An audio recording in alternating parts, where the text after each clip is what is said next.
DeepSeek 现在橫掃了全球，現在最新消息是，連微軟的執行長也認了，他說美國輸掉了這一場 AI 競賽，真的是這樣子嗎？等一下我們會來就深度做一個比較深度的一個解析。另外就是 DeepSeek 它在2月的時候會來發布它的這個 V4，那新的記憶架構會不會繞過 HBM 呢？打穿美國的封鎖，這些議題我們都會一起來做關心。大陸現在開發的一整條 AI 路線正在全球南方這邊做了一個比較大的一個掌握。等一下我們也稍微來看一下目前 DeepSeek 的市占率，尤其在全球南方的表現是特別好的。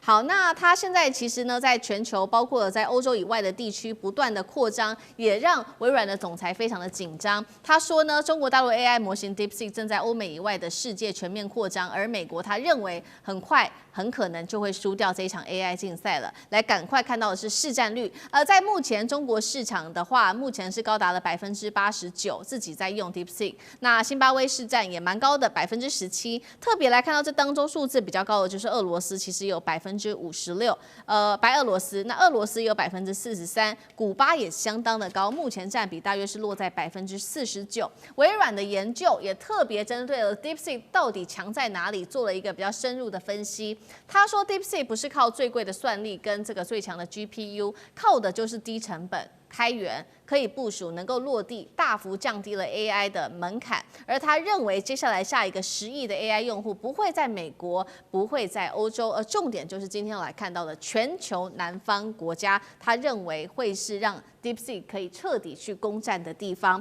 我們看到，我們談了非常多，黃仁勳在談監管，馬斯克談中國大陸的能源很強，再到微軟直接說掉了模型競爭力。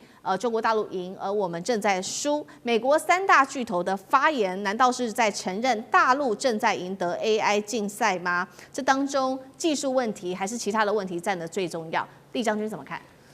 這個當全球 AI 的工具在2025年第4季，就上一季來講的話，全球使用人口是16.3%，但是跟上一季相比，上一季只有15.1%，也就是說短短才1季而已，全球使用人口就多了1點多%，這個成長速度是非常驚人的。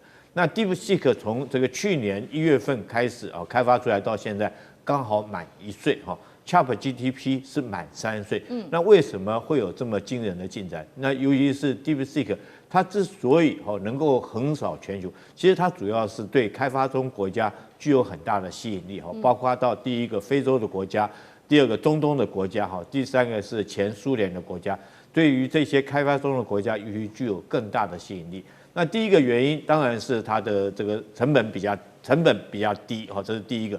它成本低，那是因為它自己開發的成本就低。我們以 DeepSeek 來講的話，它作為一個訓練模型，它 V3 的時候訓練模型大概只花600萬的美元，但是同樣如果對比到 ChatGPT Dash-4這一款的模型來講的話，它開發成本就超過1億美元。也因為它的開發成本比較低，所以它提供給客戶來用的這種價位就很低。我們這邊看到，它現在來講的話，如果100萬的token 來講的話，它只要0.14美元，然後 OpenAI 來講的話要2.5美元，對，大概比同級的競爭對手要低了78%。那對於這個開發中國家當然具有很大的吸引力。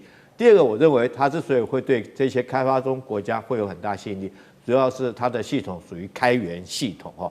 那開源系統當然這個它第一個就是說，它這使用的客戶他可以去修改或建構它的應用程式，它也可以用自己這個公司的這種伺服器，或者用私人的雲端來做儲存，而不必依賴這個大型的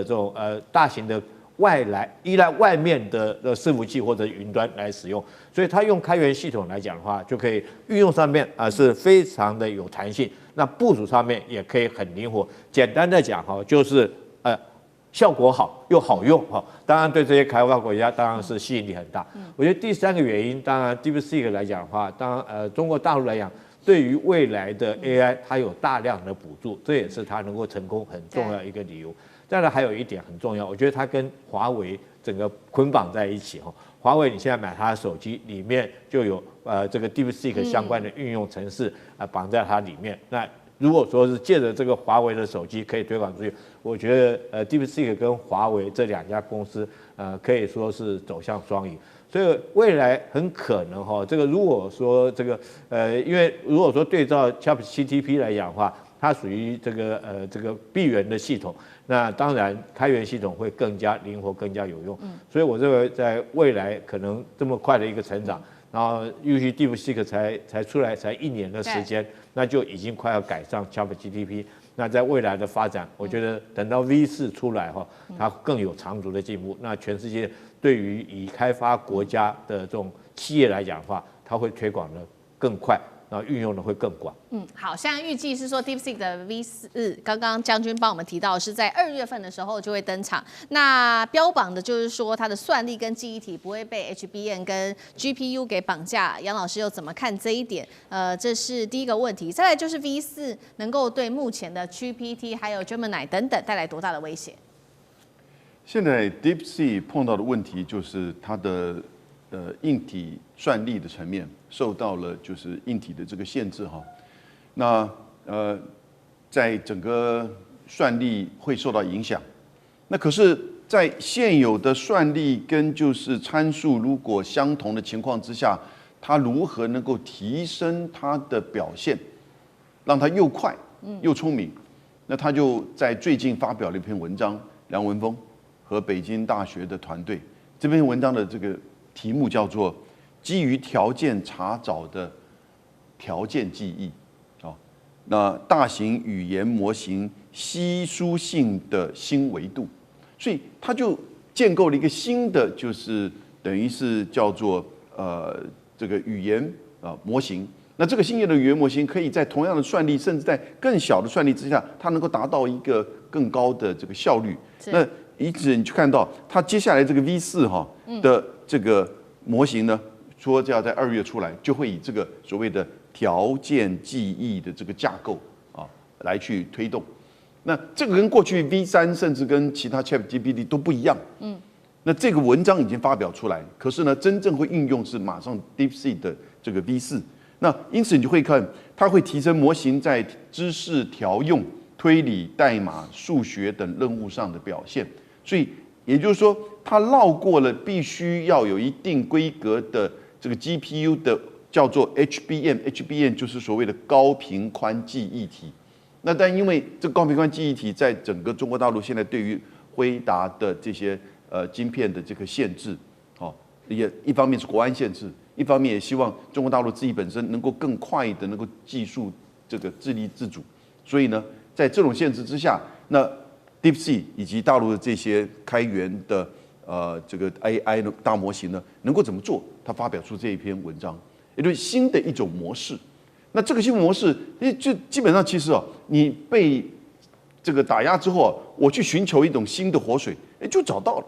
那現在這個應用，我們不知道實際上效果可能會如何。等它 V4出來之後，我們就可以檢驗。不過以它在全球的市場跟中國大陸市場而言的話，我覺得它的檢驗度很快就會知道這個結果的。好。不過在 AI 領域，美中還是有各自的強項。美國在這一種最強模型上面還是比較強。那中國強調的是，可以複製的 DeepSeek 可以落地，比較容易平易近人等等。到底誰可以走得比較久？那張將軍又怎麼看？